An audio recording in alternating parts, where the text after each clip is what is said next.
Sejam todos bem-vindos para mais uma aula. Essa é a aula de número 102. Estou aqui no Colégio Militar de Brasília,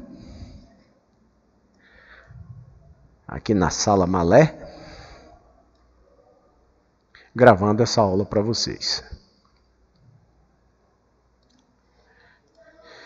Bom, como roteiro dessa aula de número 102, que aborda aí a sequência didática de número 12, continuamos então falando do estudo dos fluidos. Nós vamos hoje abordar aí o princípio de Pascal e a prensa hidráulica e vamos fazer exercício de aprendizagem e fixação sobre esse conteúdo, ok? O princípio de Pascal, ele ainda é uma aplicação do teorema de Stevin. Ele decorre, tá, do teorema de Stevin. Uma variação de pressão que ocorre em qualquer ponto no seio de um líquido em equilíbrio se transmite integralmente para todos os pontos do líquido. Então eu tenho aqui, um ponto A, um ponto B. Se eu fizer qualquer variação de pressão no ponto A, essa mesma variação de pressão vai ocorrer também aqui no ponto B. Então ela se transmite integralmente para todos os pontos ali do líquido. Bom, a gente pode provar isso daí matematicamente, tá? Não provar, mas mostrar isso matematicamente, partindo então do teorema de Stevin, que diz que a pressão num ponto B, lá no fundo, por exemplo, ele é igual à pressão que você tem aqui em cima, mais a pressão da coluna que você possui aqui. Isso quando esse ponto A está ali na superfície para facilitar, né? Bom, vamos pensar o seguinte. No ponto A, nesse ponto, tá certo? Eu vou criar uma variação de pressão, que eu chamo de ΔP. Então, pego a pressão no ponto A, a pressão no ponto A aqui, gente, ela seria aqui como o meu PB, e a pressão no ponto A seria a pressão aqui na superfície, mais a pressão atmosférica pela lei de Stevin. E o que eu estou fazendo aqui, agora, é fazendo uma variação de pressão lá no ponto A. Então, a nova pressão que eu estou chamando de PA', é o mesmo ponto, a mesma altura. A nova pressão é a pressão anterior mais uma certa variação. Bem, o que vai acontecer no ponto B? A pressão do ponto B, que eu vou chamar de PB', antes era PA, houve uma variação de pressão, a pressão eu estou chamando agora de PA'. Antes eu tinha uma pressão PB aqui nesse ponto. Como a variação ela se transmite integralmente para todos os pontos, então ela vai para B também. Então B não é mais o mesmo, eu estou chamando de B'. E a pressão nesse B' agora é a pressão lá no ponto A', mais o DGH, que tem a ver com essa altura. Como eu estou pegando já o PA mais o ΔP, porque eu estou pegando o PA', tá? Olha, o PA', a pressão no ponto A' significa a pressão no ponto A mais uma certa variação. A pressão no ponto B' é também a pressão no ponto B mais uma variação de pressão. Sim, também é. Mas eu posso escrever em termos de teorema de Stevin, porque a pressão no ponto B' é a pressão no ponto A' mais a pressão hidrostática da coluna de líquido de A' até B'. Tá? Eu posso aplicar isso não em qualquer situação. O teorema de Stevin ele não é aplicável somente quando os pontos estiverem na superfície de separação dos dois líquidos. Não, aqui também vale. é que para calcular a pressão no ponto A', eu vou precisar calcular a pressão hidrostática dessa coluna que tem até chegar na superfície e depois a pressão externa que existe aqui, que geralmente é a atmosférica. Tá? Então, a pressão no ponto B' é dada pelo teorema de Stevin. PB' igual a PA' mais dGH, a pressão hidrostática dessa coluna. Ótimo. Aí o que eu vejo aqui? Eu vejo que o PA' é o PA mais uma variação. É a pressão no ponto A mais uma variação. Então eu vou trocar o meu PA', tá certo? Pelo PA mais uma variação. Então o que ficou valendo o meu PB'? Ele ficou valendo a pressão no ponto A mais a variação mais o ρGH. Só que a pressão no ponto B pelo teorema de Stevin, é a pressão no ponto A mais dGH. Pressão no ponto A mais dGH é a pressão no ponto B. Então, isso aqui é PB. Então, PB' vai ser a pressão no ponto B mais uma variação. Então, o que eu vejo? Eu vejo aqui a demonstração de que, se lá no ponto A ocorrer uma variação de pressão, essa variação será também transmitida instantaneamente para o ponto B. Está aqui a prova. Eu fiz uma variação, um aumento de pressão, por exemplo, lá no ponto A. Isso promoveu uma mesma variação lá no ponto B. Então, o princípio de Pascal, ele fica valendo dizendo o seguinte, ó. Qualquer variação de pressão que ocorrer em qualquer ponto do líquido, ela irá se transmitir integralmente para todos os outros para todos os outros pontos do líquido, tá? Essa quantidade de pontos, ela é finita, tá bom? Ela não é infinita.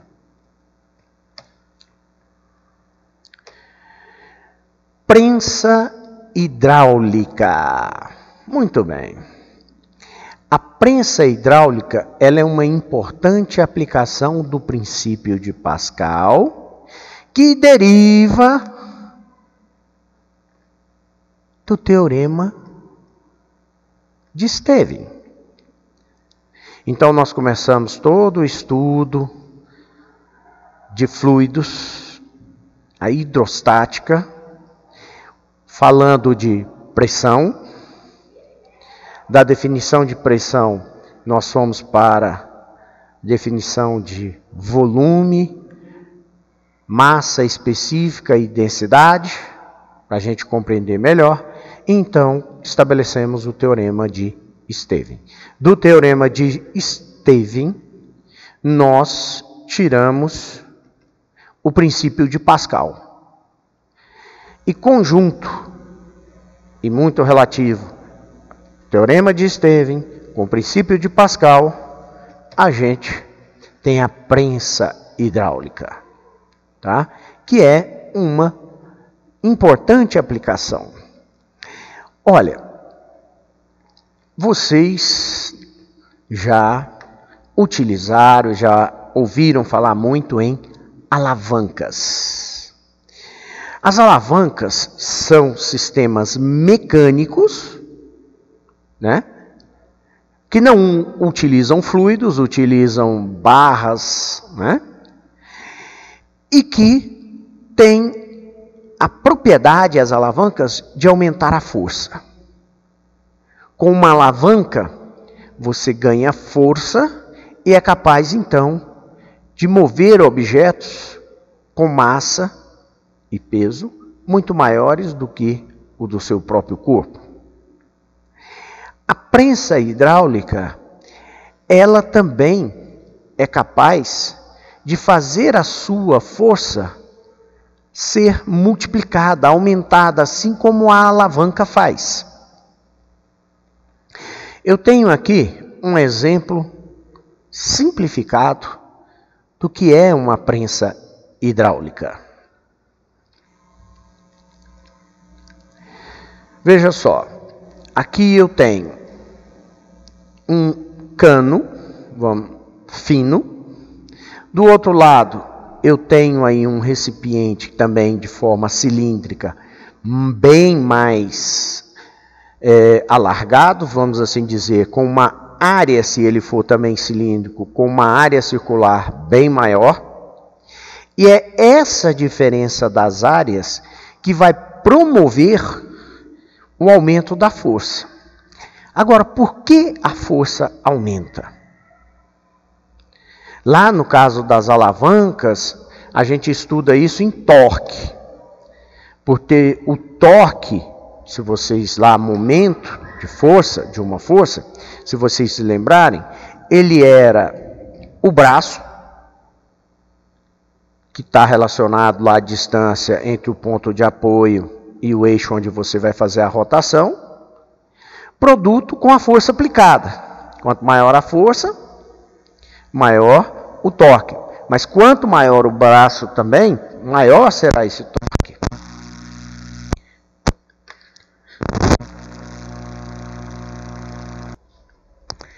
Então, na prensa hidráulica nós temos o fluido hidráulico, nós temos êmbolos, pistões que podem correr por essas câmaras cilíndricas, tá?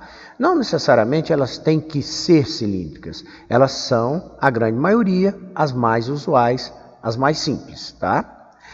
E esses pistões, então, transferem o líquido de uma câmara para outra. Geralmente aqui existem passagens que permitem, por exemplo, que ele passe somente em uma direção. Tá? São válvulas direcionais. Bem, o que acontece aqui? Quando eu aplico uma força F1 aqui, essa força que eu aplico, ela é proporcional a essa área quando eu penso em pressão. O que é pressão? Força por unidade de área. Eu vou aplicar uma força aqui nesse êmbolo, empurrando esse fluido, onde aqui eu tenho uma área 1. Isso será transmitido através do fluido para essa nova região.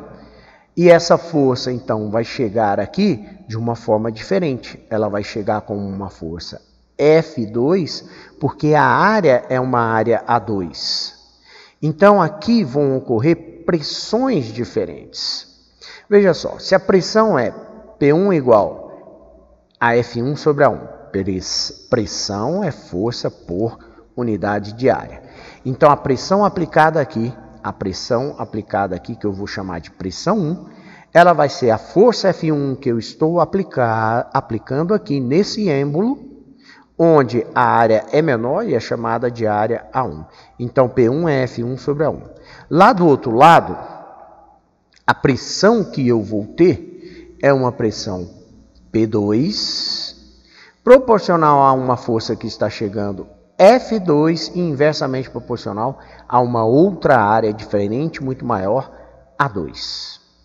A gente sabe do princípio de Pascal o seguinte, e também do teorema de Stevin, é uma decorrência dele.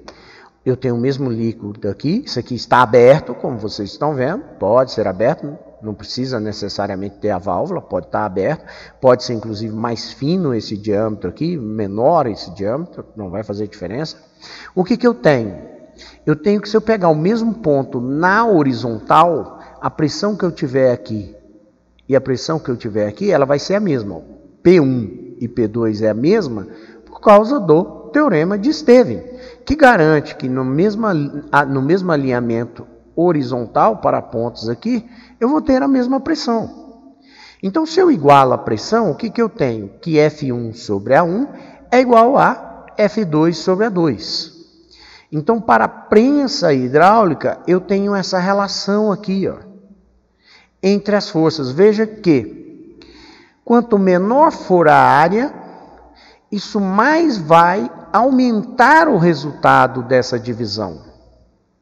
Então, se eu tiver uma área aqui maior, se eu tiver aqui uma área 1 menor e aqui uma área maior, para que isso continue uma igualdade, tem que haver uma relação entre as forças. Olha, se a área aqui é menor, então ela aqui aumenta. Para compensar e continuar uma igualdade, a força F2 também tem que aumentar. É o princípio aí que eu chamei a atenção de vocês e comparei com a alavanca. Ou seja, você vai pegar uma força F1 e transformar numa força F2 maior. Você vai aumentar a sua força, por exemplo, porque você está diminuindo a área de aplicação. Tá? E é diretamente proporcionais, né? De forma o seguinte, se a área A2 for o dobro do tamanho da área 1, a força F2 será o dobro da força F1 aplicada. Se a área A2 for o triplo do tamanho da área A1, a força F2 terá o triplo da intensidade da força F1. Tá? Exemplo. Vamos observar isso aqui. Outra coisa que não necessariamente é um exemplo, mas uma relação entre os volumes. Porque como você tem aí cilindros que possuem áreas diferentes, a variação volumétrica ela vai ser igual. O que eu estou falando? Estou falando o seguinte, se você pegar aqui e abaixar esse êmbolo por alguns centímetros, a quantidade de líquido que você vai mandar, de fluido, para outra câmara que possui uma área maior, a quantidade de líquido que sai daqui será a mesma que vai entrar aqui. Porém, como elas possuem volumes, as câmaras são de tamanhos diferentes, se você aqui desceu uma altura H1, suponha aí de 20 centímetros, aqui você não vai conseguir subir os mesmos 20 centímetros, porque ela é mais larga. Você vai mandar esse volume para cá e esse volume aqui, ele não é suficiente para subir isso aqui os mesmos 20 centímetros. Se isso aqui for o dobro de área, tiver o dobro da área desse, então ele vai subir só a metade, 10 centímetros. Se for a área, exatamente o dobro, a área 2, exatamente o dobro da área 1. Então, se aqui desceu 20 centímetros, aqui subiria apenas 10, respeitando a relação, porque o volume é igual. Olha só, aplicada uma força F1, então, o êmbolo desce uma altura H1. Qual é o volume? O volume é a área da base, vamos lá, o volume é um cilindro, então você pega aquela área ali, tá certo? A1, e multiplica pela altura. A1 vezes H1. Isso me dá o volume 1. Esse mesmo volume V1, de líquido, de fluido, ele veio para cá. Mas com uma altura diferente, porque a área é diferente. Quanto maior a área, menor deverá ser a altura, para que eu tenha exatamente o quê? O mesmo volume. É óbvio que eu vou ter o mesmo volume. É óbvio por quê? Porque eu simplesmente estou empurrando uma quantidade de líquido para o outro lado. A quantidade de líquido que está indo, então, e chegando aqui, é a mesma que saiu dali. Então, eu tenho a garantia de que os volumes são iguais. Igualando essas duas equações, eu tenho a relação entre as alturas das colunas e as áreas de cada cilindro, contendo aí o fluido hidráulico que constitui a minha prensa hidráulica. Então aqui eu vejo a mesma relação.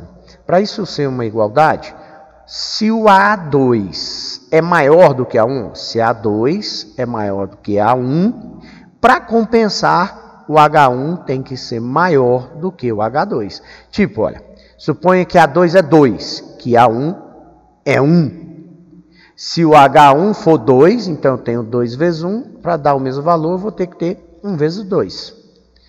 Então, se a área 2 tiver o dobro do tamanho da área 1, a área 2 tiver o dobro da área do tamanho A1, a altura A2 terá que ter a metade da altura do que foi deslocado aqui no cilindro 1. Tá? Aqui são alturas, aqui são áreas. Se a área 2 tiver o dobro do tamanho da área 1, a altura H2 deverá ter a metade da altura de H1. Exemplo. Uma pessoa, você monta aí uma prensa hidráulica, né, com dimensões que uma pessoa possa subir aqui na parte de área menor, onde a área maior, A2, ela seja 3 vezes maior do que a área 1. Então você fez ali um cilindro e calculou as áreas, a área 2 desse maior deu 3 vezes a área 1. Para que haja equilíbrio aqui, você precisará colocar 3 pessoas que tenham a mesma massa, tá? Igual a massa de quem está aqui. Ou seja, se aqui você tiver um peso de 100 newtons, aqui você vai ter que ter um peso de 300 newtons para equilibrar. Senão essa vai descer e essa vai subir. Se você colocar aqui, por exemplo, uma ou 2 pessoas apenas. Como a relação da prensa hidráulica é que F1 sobre A1 é igual a F2 sobre A2, essa pessoa então gerou uma força F1 que é o P1. Essa força vai ser aplicada aqui na prensa para cima, equilibrando. Então F1 é o peso P1 para a área 1. A força F2 aqui, eu tenho 3 pessoas que vão promover um peso P2, que eu desconheço no início, não sei quantas pessoas eu precisaria ali para equilibrar. Para calcular quantas pessoas eu preciso, eu substituo aquilo que eu tenho. Eu tenho a relação entre A2 e A1. A2 são 3A1. O A1 então desaparece, eu posso cancelar, e aí eu passo o 3 multiplicando, e aí eu tenho que a relação a ser respeitada é que o P2 tem que ser 3 vezes o P1. Então, se aqui tiver uma pessoa de 100 newtons, aqui eu tenho que colocar um peso equivalente de 300 newtons para que haja equilíbrio, para que ele não suba nem desça, tá? Aqui é para deixar bem claro que o P minúsculo nós estamos usando para pressão, para que você não se confunda, e o P maiúsculo nós usaremos para peso, tá? Justamente para diferenciar e você não se confundir achando que esse P maiúsculo aqui é pressão. Lá na página 479, nós temos o problema P510, que diz o seguinte. Numa prensa hidráulica, o êmbolo menor tem raio 10 centímetros e o êmbolo maior, raio de 50 centímetros. Se aplicarmos no êmbolo menor uma força de intensidade 20 newtons, deslocando 15 centímetros, quais serão as intensidades da força no êmbolo maior e qual será o seu deslocamento, a sua altura, né, deslocada? Então tá aí, ó. Eu tenho uma prensa hidráulica desenhada. A1 tem raio de 10 centímetros, não é a área, é apenas o raio. A2 tem um raio de 50 centímetros. Posso dizer então que é 5 vezes maior? Não, não é a relação entre as áreas.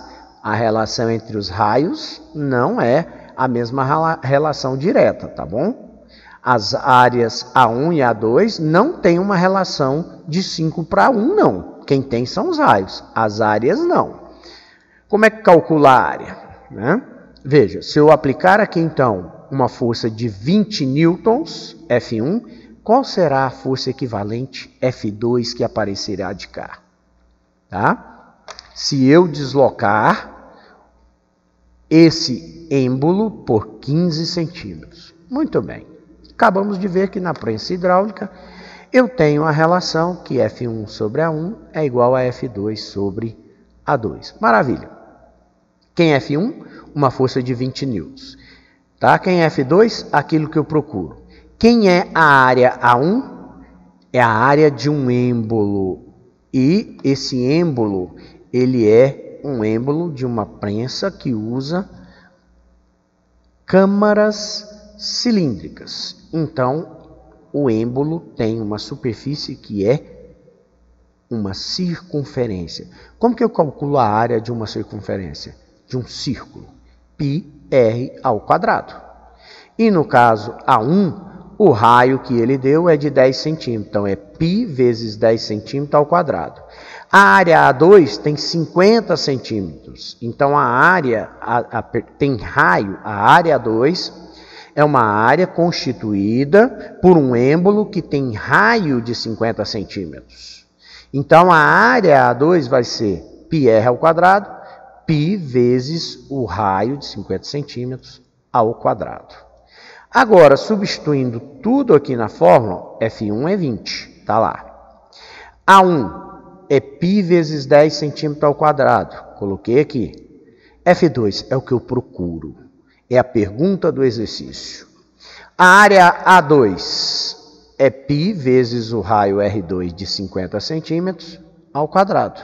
Então, agora é só resolver isso aqui que eu encontro o meu F2. Bom, posso simplificar o π. Posso também simplificar os centímetros. Já poderia ter cortado, mas vou cortar aqui agora, não tem problema. O 50 ao quadrado, ele está aqui dividindo. Então, ele passa para lá, ele vai multiplicando. Vai ficar 20 vezes 50 ao quadrado. Isso é em newtons.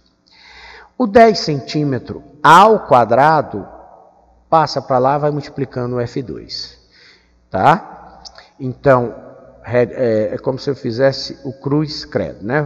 Produto dos meios igual ao produto dos extremos. Esse vezes esse igual a esse vezes esse. Ótimo. Cortei o centímetro quadrado, vai sobrar só newtons de unidade. O 10 ao quadrado está do lado de cá, dividindo, ele passa para lá, multiplicando. Tá? Ah, nem precisou disso. Veja só. É mais fácil eu ver aqui o seguinte. O 50 ao quadrado, eu posso escrever ele como sendo 5 vezes 10 ao quadrado. Se eu escrever ele como 5 vezes 10... perdão. Vamos voltar aqui. Eu tenho 50 ao quadrado. Quanto que é 50 ao quadrado? É 2.500. 50 é 5 vezes 10. 50 é 5 vezes 10. 5 ao quadrado, 25. 10 ao quadrado dá 10 ao quadrado. Então, aqui ficou ruim porque foi de um slide para o outro, essa transição. E aí eu tenho, então, 50 ao quadrado é a mesma coisa de 25 vezes 10 ao quadrado. Porque é 2.500. Porque também é 5 ao quadrado vezes 10 ao quadrado. 5 ao quadrado, 25. Como aparece 10 quadrado da esquerda, 10 ao quadrado do lado direito, eu posso cancelar. Era só passar isso dividindo, ele passa para cima, inverte sinal, faz a soma. 2 mais menos 2 dá 0, 10 elevado a 0 é 1. 20 vezes 25, isso é 500. Então, a força F2 é 500 newtons, e essa é a resposta para a pergunta da força no êmbolo maior. Aí ele pergunta também qual que é o deslocamento, quanto que o êmbolo maior se desloca. Olha, olhando aqui na figura, né, esse deslocamento vai ser dado pela relação que nós vimos aqui na teoria. Quando os volumes são iguais, as áreas vezes as alturas são diretamente proporcionais. H1A1 igual a H2A2. Vou até dar um pause aqui e consertar. Pronto. Então, H1A1 é o volume V1. Como o volume é igual, ele será igual a H2A2. Eu tenho o valor do H1 porque ele me deu. Tá? O êmbolo menor desloca 15 centímetros. Coloquei. A área A1, nós fizemos esse cálculo. A área 1, ela é π vezes 10 centímetros ao quadrado. Π vezes 10 centímetros ao quadrado. O H2, a altura de quanto o êmbolo 2 se desloca, é a pergunta B do exercício. E a área A2 é essa área aqui, ó. Π vezes o raio, 50 centímetros ao quadrado. πr ao quadrado. O R2 é de 50 centímetros. Então, resolvendo isso aqui, eu já vou encontrar aquilo que eu estou procurando. Ficou a única variável aí. Π aparece dos dois lados, é tudo multiplicação, cancela. Centímetro aparece também, eu posso cancelar. Centímetro ao quadrado, tá? Sobra 15 centímetros vezes 10 ao quadrado, igual à altura 2 que eu procuro, vezes 50 ao quadrado. Então, a altura A2 passa isso para lá, ele vai dividindo. Então, ela vai ser igual a 15 vezes 10 ao quadrado, dividido por 50 ao quadrado.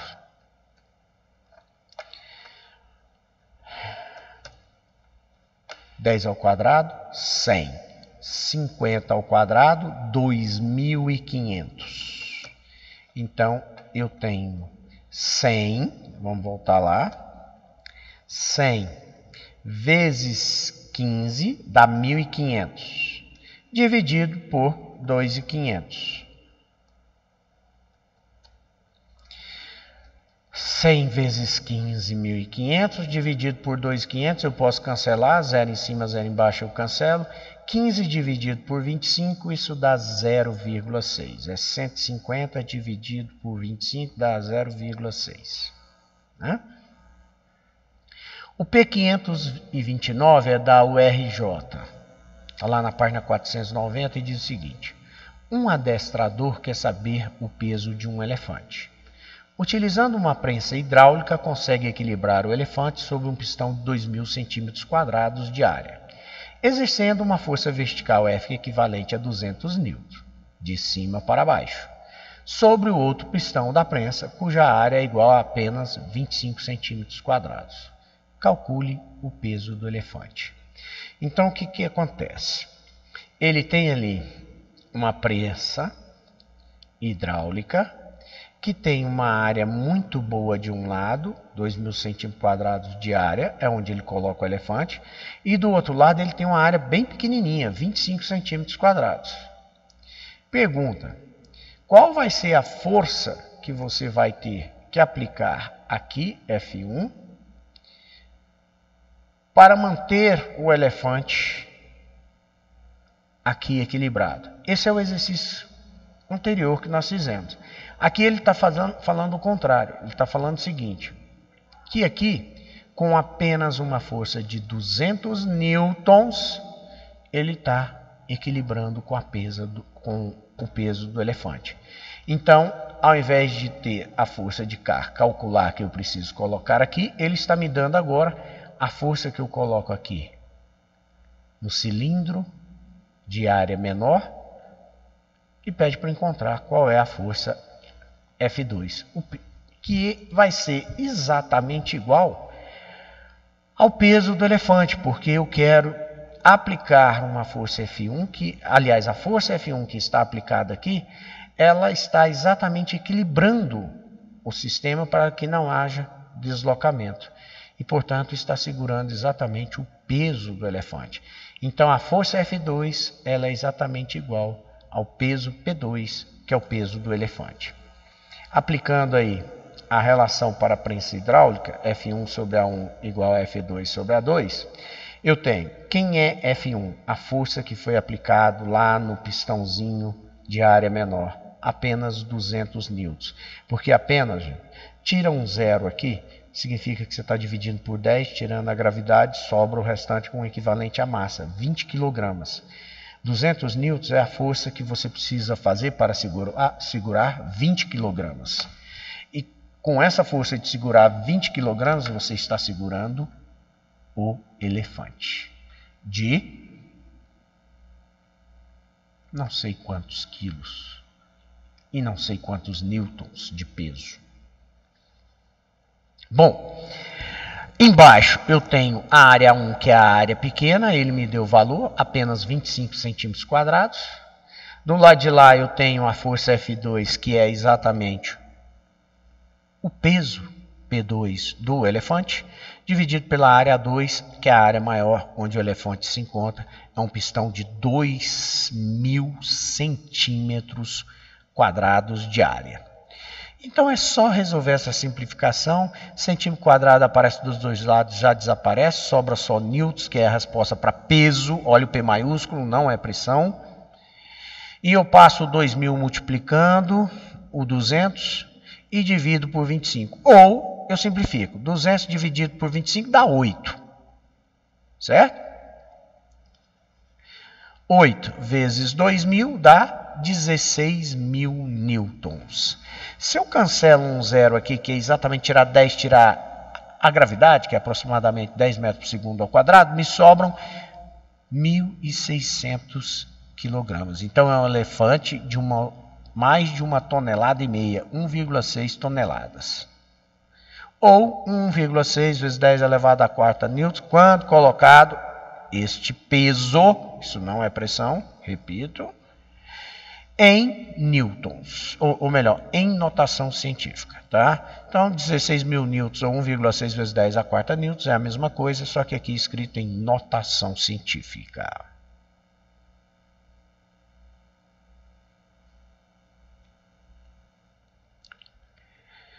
Esse aqui é um exercício também proposto da SpaceX, que diz o seguinte: um elevador hidráulico de um posto de gasolina é acionado por um pequeno êmbolo de área igual a 4 vezes 10 a menos 4 metros quadrados.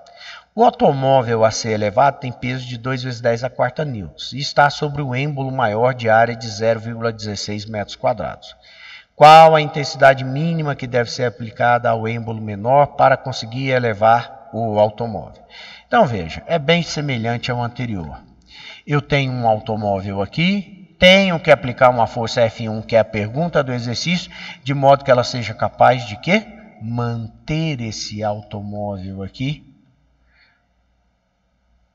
na mesma altura.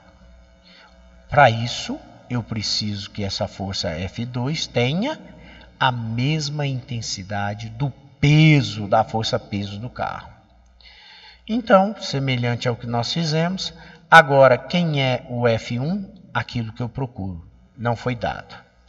A área A1 está dada, é uma área pequena de 4 vezes 10 a menos 4 metros quadrados. Um pequeno êmbolo de 4 vezes 10 a menos 4 metros quadrados. A força F2 é a pergunta do exercício, porque é o peso P2 do carro, dividido pela área maior. A área maior ela tem 0,16 metros quadrados. Tá? Então, como eu conheço P2, o automóvel a ser elevado tem peso de 2 vezes 10 à quarta. Então, P2 é o peso do carro e vale 2 vezes 10 à quarta. Eu vou trocar ele por 2 vezes 10 à quarta. Eu vou cancelar a massa M2, ela vai desaparecer. Pronto, ela desapareceu então. Metro quadrado por metro quadrado, cancelou. Eu posso ainda simplificar o 2 por 2 dá 1, 0,16 por 2 dá quanto? 0,08. Não é 0,8 não, 0,8 vezes 2 dá 1,6. E aí eu multiplico o cruzado. O 4 vezes 10 a menos 4 que estava do lado de cá, dividindo, passa para o lado de lá, vai multiplicando. Vai ficar 4 vezes 10 a menos 4 vezes 10 à quarta. Dividido, simplifiquei por 0,08. Bom, o 10 a menos 4 vezes 10 à quarta, multiplicação de potência de mesma base. Conserva a base, somos expoente. Menos 4 mais 4 dá 0. 10 elevado a 0 é 1. Então isso desaparece, dá 1. 4 dividido por 0,08. Isso dá exatamente igual ao número de casas, fica 400 dividido por 0,08. Desaparece com as vírgulas, sobra 400 dividido por 8. 400 por 8 é 50 e essa é a resposta. Muito bem. Vocês podem fazer todos os exercícios aí, desde a página 486 até a página 499, todos os exercícios que tiverem aí no capítulo sobre hidrostática. Bom estudo para vocês. Tchau, pessoal.